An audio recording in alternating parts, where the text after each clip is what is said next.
1 minute ago, Diddy paid $1 million to kill. Tupac Keefe, D's confession, puts Diddy in a corner.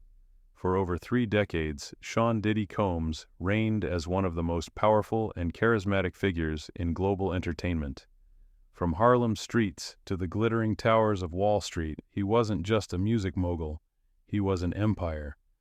But behind the image of polished suits, platinum plaques, and brotherly mantras, like love, a darker narrative has emerged, one involving conspiracy, manipulation, and death. In recent months, Diddy's empire has been unraveling at shocking speed. Once hailed as a trailblazer who helped bring hip-hop into the mainstream, he's now at the center of multiple criminal and civil investigations, including serious allegations involving orchestrated murder plots, sexual violence, and organized abuse of power. But how did this celebrated figure, the man who helped launch the careers of the notorious B.I.G., Mary J., Blige, and Usher, become the alleged architect of some of the darkest scandals in modern entertainment?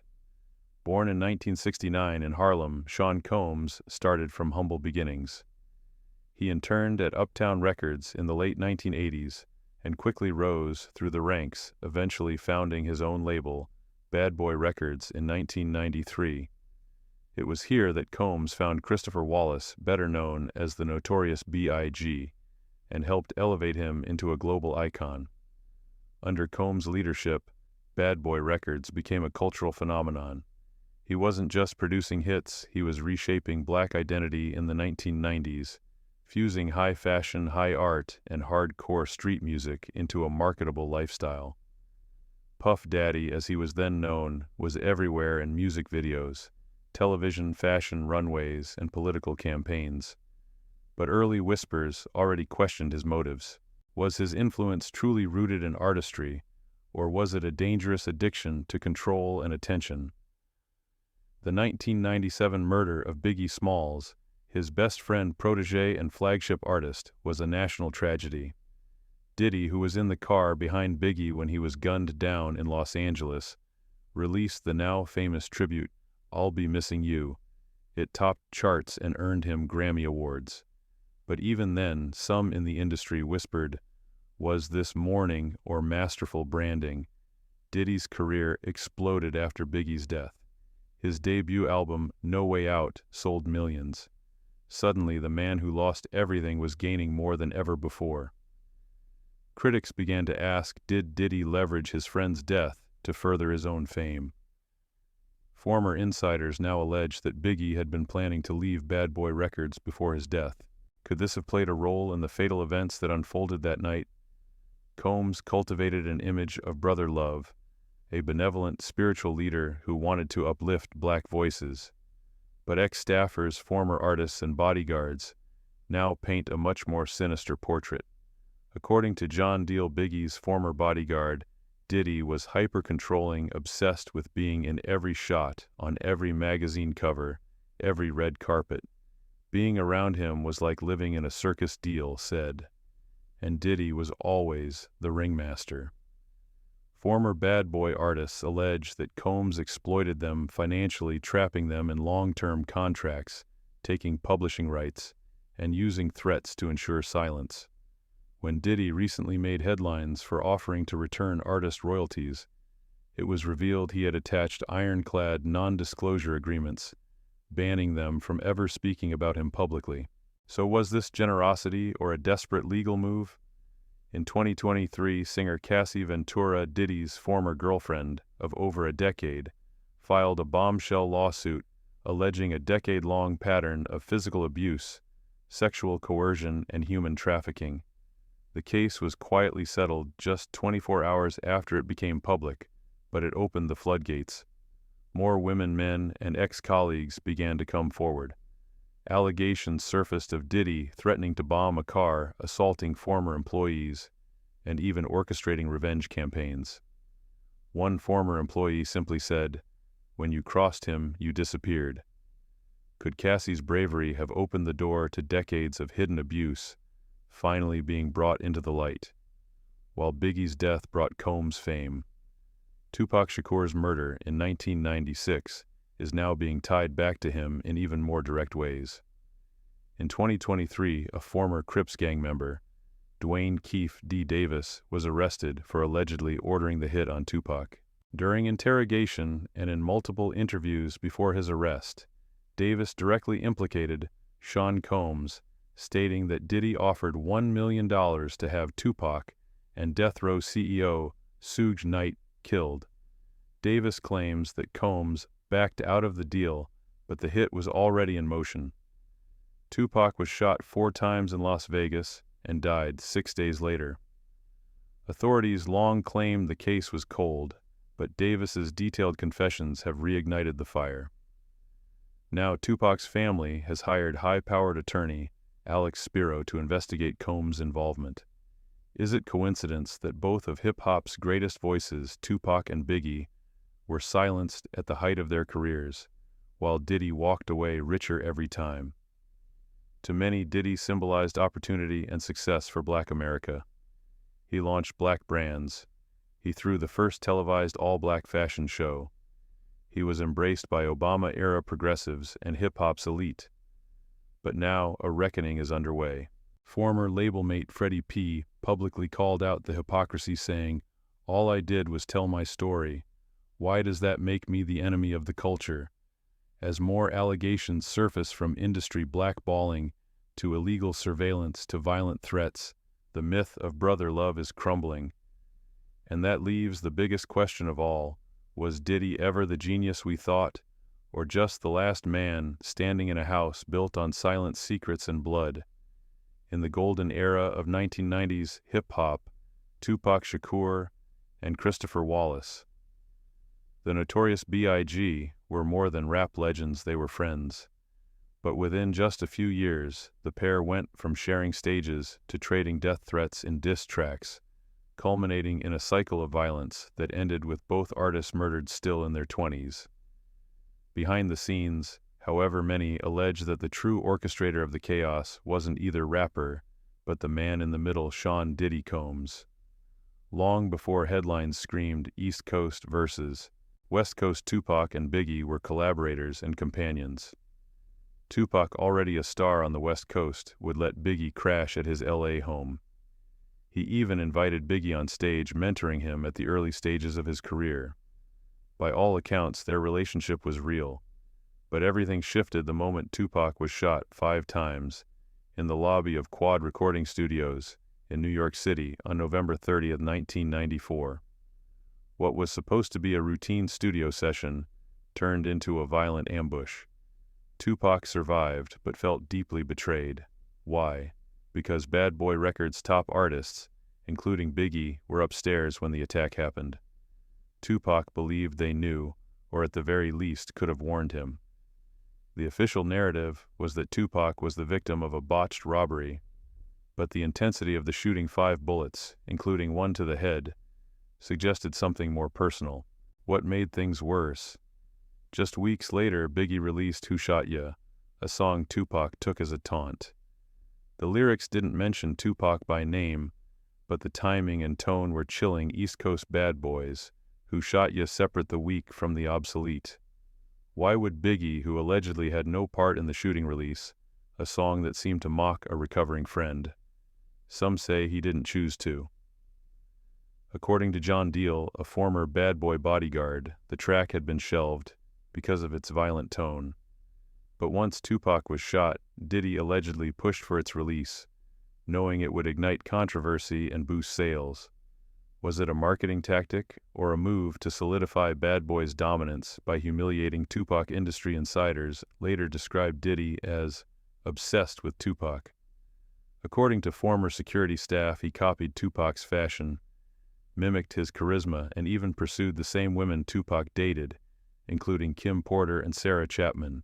This goes beyond admiration. Psychologists call it retroactive jealousy, or identity mimicking, where a person tries to become their rival by acquiring everything the rival has. Was Diddy trying to match or replace Tupac's status? While behind bars for a sexual abuse conviction, a case which itself remains mired in claims of setup and FBI surveillance, Tupac fumed. He believed Biggie and Bad Boy not only betrayed him, but stood to gain from his downfall. Shortly after his release, thanks to $1.5 million in bail, paid by Death Row Records CEO Suge Knight, Tupac officially joined Death Row and declared war. At the 1995 Source Awards, Suge Knight fanned the flames, publicly mocking Diddy, "Come to Death Row if you don't want your executive dancing in all your videos." This wasn't just about music anymore, it was personal, public, and deadly. In 1996, Tupac released Hit 'Em Up, a brutal diss track aimed squarely at Biggie and Bad Boy. "First off, fuck it, your and the click you claim." Tupac claimed to have slept with Faith Evans, Biggie's wife, a claim she denies to this day. The music video portrayed Biggie as a pig and Diddy in a ballerina outfit. The disrespect was maximal. Was Tupac's anger genuine or manipulated? In an interview, Tupac hinted that Suge Knight convinced him Bad Boy was plotting against him, playing on his fears and paranoia. And yet even then Tupac said, "I see myself as a big brother to Biggie. I'm mad because he disrespected me, not because he made it." Some industry veterans insist Tupac and Biggie could have reconciled. They say the feud escalated because Suge Knight and Diddy fanned the flames for their own gain, power, money, dominance. Insiders say Diddy constantly refused to de-escalate, instead focusing on publicity and revenue. He even allegedly pushed Biggie to go to LA, just 6 months after Tupac's murder, despite numerous death threats. Why? Was it business pressure? Or did he know something Biggie didn't? On September 7, 1996, Tupac was gunned down in Las Vegas after a Mike Tyson fight. The shooter fired 14 shots. Tupac was hit 4 times and died 6 days later. Witnesses told police the shooter was Orlando Anderson, a known Crip affiliated with Keefe, the man who in 2023 was arrested and confessed to orchestrating the hit. And what did Keefe claim? Diddy offered $1 million to kill Tupac and Suge Knight. That money, he said, never arrived. Tupac's death devastated hip-hop. But 6 months later, Biggie was also gunned down in Los Angeles, a near-identical ambush at a red light. Now the stakes have changed. 2 of the greatest artists in music history were dead. Was this a coincidence, a retaliation, or a cleanup operation? Why did Diddy release Who Shot Ya so soon after Tupac's shooting? Why did he pressure Biggie to visit LA despite credible death threats? Did Diddy's desire for control and status override the safety of his artists? If Keefe claims are true, why hasn't Diddy been charged? Was the feud genuine or manufactured by 2 moguls for profit? After Tupac Shakur was gunned down in Las Vegas, many believed the storm had passed. But it was only the calm before the final blow. Less than 6 months later, on March 9, 1997, the notorious B.I.G. was murdered in Los Angeles in a manner eerily similar to Tupac's killing. The man once seen as Diddy's prodigy Biggie Smalls was shot 4 times while sitting in the passenger seat of a Chevy Suburban. He was just 24. Was it retaliation or something more sinister? Behind the scenes, Biggie was reportedly trying to leave Bad Boy Records. According to former bodyguard Gene Deal, Biggie had hired lawyers to negotiate his release, regain control of his publishing rights, and go independent. He wanted artistic freedom. He wanted ownership. Most of all, he wanted distance from the East Coast, West Coast chaos that was consuming the rap world. So what stopped him? Many allege that Diddy refused to let go both of the artist and the potential fortune tied to Biggie's brand. Gene Deal claims Diddy said, "I will never give up his publishing rights until I'm dead, and my bones are crushed into powder." Why such a dramatic declaration over a business deal? Was it about legacy or control? Biggie's death mirrored Tupac's in multiple unsettling ways. Both were shot at stoplights in drive-by shootings. Both were accompanied by their record label bosses, Tupac with Suge Knight, Biggie with Diddy. In both cases, the artists were not supposed to be there. Tupac had nearly canceled his trip to Vegas, and Biggie had begged not to go to LA. Gene Deal states that Biggie didn't want to travel, still recovering from a recent car accident and struggling with anxiety after Tupac's death. He had even scheduled a press run in Europe to promote his upcoming album Life After Death, but Diddy canceled it and allegedly insisted he travel to Los Angeles instead. Was this a naive business move or part of a bigger plan? On March 8, 1997, Bad Boy Records hosted a high-profile Vibe magazine afterparty at the Peterson Automotive Museum. Gene Deal, who was Diddy's personal bodyguard, claims he pleaded with Diddy for more security, fearing an attack, according to Deal. Everyone knew Biggie was the target, not Diddy, not Maze, Biggie, so why weren't precautions taken, and why did Diddy reportedly insist Gene Deal ride in his car that night? Not Biggie's deal, says Diddy told him, "You ride with me or you never work again." Mere minutes later, Biggie's SUV was ambushed. A black Chevy Impala pulled alongside the Suburban and opened fire. 4 shots hit Biggie, killing him instantly. The shooter never caught. Following Biggie's murder, Diddy's career skyrocketed. His tribute single I'll Be Missing You became a global hit, and his debut album No Way Out went 7x platinum. Critics and fans alike say he gained money, fame, and legacy all under the guise of grief. Some say this was the birth of Diddy the Mogul, but others suggest it was a carefully orchestrated reinvention at the ultimate cost. Did Biggie's murder serve as damage control for Diddy? Tupac was dead. Accusations were flying. The public needed a grieving partner, not a suspected puppet master. And suddenly Diddy was that partner. One of the most chilling allegations comes from Keefe, a gang affiliate arrested in 2023 for Tupac's murder. In interviews before his arrest, Keefe claimed, "If Puff had just paid me my money, I would have stayed silent." According to Keefe, Diddy offered $1 million to have Tupac and Suge Knight killed, but the money was never delivered. Keefe says that betrayal led him to begin speaking publicly in podcasts, books, and interviews, all on record. Yet Diddy has never responded directly to these claims. When asked about Tupac's murder on the Breakfast Club podcast, Diddy's demeanor changed entirely. The once charismatic media giant turned silent, rigid, a statue. "We don't talk about nonsense," he said. "We're not even gonna go there. Why wouldn't an innocent man want to clear his name?" This theory, while controversial, is echoed by multiple insiders that Biggie knew too much, that Biggie was preparing to leave Bad Boy, that keeping Biggie alive meant prolonging the East Coast-West Coast war, and possibly exposing Diddy's own alleged involvement in Tupac's death. A dead Biggie, tragic as it was, meant no one left to talk. It also cemented Diddy's narrative, the survivor, the mogul who lost his best friend and turned grief into global success. But is that what really happened years later, after disturbing footage of Diddy violently assaulting Cassie, his former partner, in a hotel hallway, surfaced? The internet reevaluated everything. Thousands of comments flooded "I'll Be Missing You" on YouTube, making a tribute song for the man you murdered that's next-level evil. Every move Diddy makes now feels calculated. "I used to feel his pain. Now I just see a performance." Even Biggie's own mother, Valletta Wallace, once said, "I believe Sean loved my son," after he was dead. Why did Biggie's own security warn Diddy about threats, yet he ignored them? Why was Diddy so insistent on Biggie attending that party in LA? Why did Diddy allegedly prevent Gene Deal from riding with Biggie that night? If Biggie had survived and left Bad Boy, what secrets would he have exposed? Did Diddy protect himself by silencing the only witness left? As questions around the deaths of Tupac and Biggie continued to swirl, Sean Diddy Combs built an empire.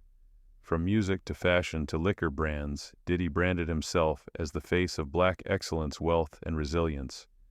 But behind the suits, the mogul status, and the smiles on red carpets, a darker narrative was taking shape.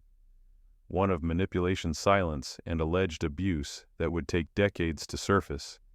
Now, with criminal investigations and civil lawsuits piling up, we must ask, has the mask finally slipped?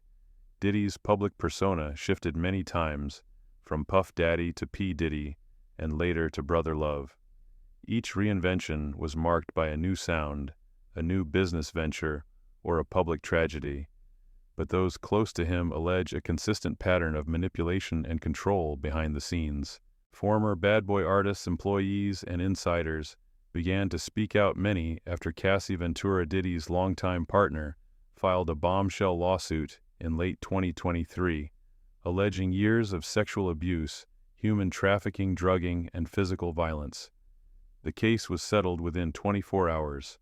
Why so fast? What was being hidden? Cassie's civil suit sent shockwaves through the industry. The detailed 35-page filing accused Diddy of physical beatings, including black eyes and broken bones, forcing her to have sex with male escorts while he watched and filmed, drugging her and threatening her life if she spoke out, destroying evidence and threatening retaliation. While Diddy denied all accusations, the surveillance footage leaked months later, showing him beating Cassie in a hotel hallway, made the public question everything. In the video, he violently shoves her to the ground, kicks her, and tries to drag her back, visibly enraged. This wasn't just a rumor anymore. Cassie's case gave voice to others. Freddie P., a former artist from MTV's Making the Band, broke his silence, alleging that Diddy destroyed his mental health and career. "I lost everything. People say I'm bitter. No, I'm broken." Freddie P. claimed Diddy used psychological manipulation, threats, and control tactics to isolate artists, making them dependent on him for survival. He's not alone. Several other artists, including Aubrey O'Day, Danity Kane, and Mark Curry, have stated that Bad Boy was more like a cult than a label. Aubrey said he told us we were nothing without him, that no one else would want us.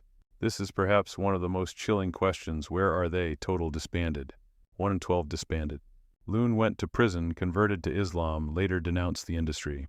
Black Rob died in poverty. G. Depp turned himself in for a decades-old murder, now in prison. Craig Mack joined a religious cult before dying in obscurity. Mace became a pastor and now openly accuses Diddy of theft. Is this just a coincidence or a consistent pattern of destruction? Even Machine Gun Kelly, one of the few successful modern signings, left Diddy to form his own label. Diddy still owns the publishing rights for most of these artists, profiting off their music long after they've faded from the spotlight. Several insiders, including former bodyguard Gene Deal and writer-journalist Mickey Turner, have stated that Diddy has an obsession with dominance. He reportedly used surveillance to monitor partners, kept entire teams employed solely to manage his image and clean up scandals, displayed signs of retroactive jealousy, especially toward Tupac, allegedly trying to sleep with Tupac's ex-girlfriends to one-up him. This need for dominance wasn't just sexual, it was professional, emotional, and reputational. One former producer said Diddy's hobby is Diddy. He wakes up and thinks about himself until he sleeps. His empire is built on fear. Long before lawsuits, another tragedy followed Diddy: the City College crowd crush in 1991. Diddy had organized a celebrity basketball game that became wildly oversold, and security protocols were ignored. When fans rushed in, a stampede broke out, killing 9 people, including Jason Mizell's brother, Jason being better known as Jam Master Jay from Run DMC. Witnesses allege that Diddy fled the scene and later tried to deflect responsibility. He was never held accountable, and the incident was buried beneath his rising fame. Jason Mizell's brother said, "I lost my best friend that day." Diddy never said sorry. Is this a pattern of evading consequences? Surprisingly, very few. Even Biggie's own mother, Valletta Wallace, spoke out after the Cassie video emerged. "I don't want to believe the things I've heard, but I've seen the video. I pray I never see Sean again. But if I do, I want to slap the daylights out of him. His former employees gone, his roster of artists empty, his critics growing. Even celebrities like 50 Cent, Aubrey O'Day, and Young Miami have taken subtle or direct shots at Diddy, publicly distancing themselves or outright accusing him of abuse, theft, and manipulation. Some netizens suggest Diddy is not simply falling apart, he's being taken down. Why now? Is this the natural fallout of decades of misconduct, or is someone bigger pulling the strings, using Diddy as the sacrificial lamb? There's also the fact that Diddy is being investigated for potential federal sex trafficking charges, which could involve RICO laws if multiple accomplices are named. Is the Cassie settlement just the tip of the iceberg? Why have so many people around Diddy either vanished, disbanded, or self-destructed? Why did Diddy settle Cassie's explosive lawsuit in 24 hours? Why do multiple insiders, artists, and legal experts allege a pattern of control abuse and silence? Can a man who once embodied black excellence have built it on the backs of the broken? For nearly 3 decades, the murder of Tupac Shakur remained one of hip-hop's most infamous cold cases. A cultural icon gunned down at the peak of his influence with the world watching and no justice served. But in late 2023, the case cracked wide open. Dwayne Keefe D. Davis, a known Compton gang leader, and the uncle of Tupac's alleged shooter Orlando Anderson, was arrested. He was charged with orchestrating Tupac's 1996 murder, and he made one explosive claim that threatened to blow the entire industry open. Diddy offered me $1 million to take out Tupac and Suge Knight. Suddenly, Sean Diddy Combs wasn't just the center of entertainment gossip. He became the subject of federal speculation. Keefe D had long been associated with the Southside Crips and had already boasted about his role in Tupac's death in multiple interviews, podcasts, and a memoir. In 2009, while facing major drug charges, Keefe D allegedly made a deal with federal agents to share what he knew about the Tupac shooting. That deal is what brought us here. According to Keefe D, he was in the white Cadillac the night Tupac was shot. His nephew Orlando Anderson fired the fatal shots after a brawl with Tupac at the MGM Grand. The motive wasn't just revenge, it was money allegedly promised by Diddy. The Las Vegas Police Department had this information for over a decade, yet did nothing.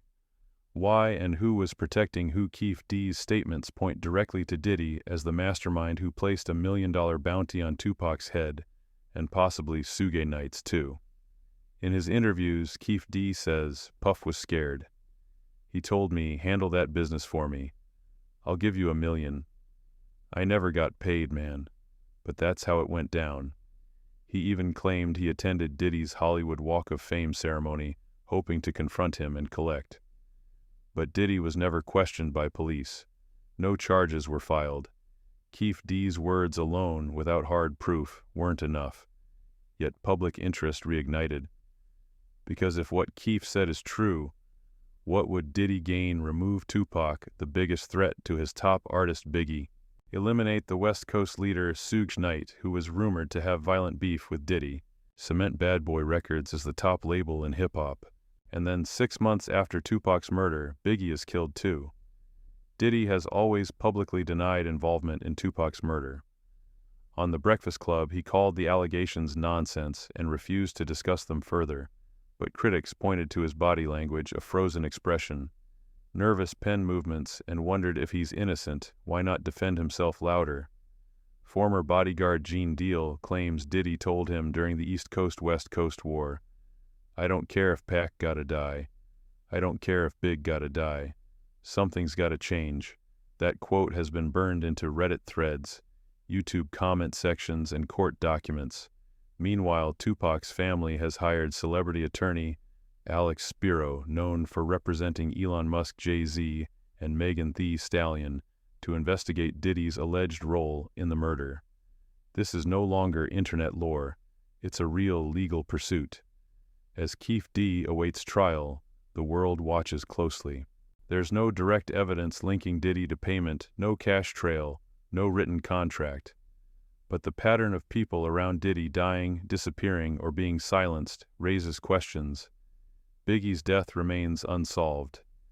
Theories abound that Diddy knew it was coming, or even arranged it to quiet suspicion and keep publishing rights. And while most of the people who could implicate Diddy are either dead or quiet, Keefe D says this, if he would have just paid me half, I would have stayed loyal. Now he's talking.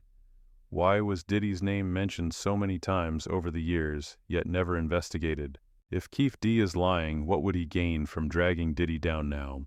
Is it possible that 2 of hip-hop's greatest legends were killed for money and power? For years, Sean Diddy Combs styled himself as a mogul, a visionary, and most recently, Brother Love. But in 2024, the facade crumbled. What began as rumors and hushed allegations has exploded into full-blown legal and cultural reckoning. It's no longer about just Tupac or Biggie. It's about a pattern, a trail of manipulation, abuse, and unchecked power.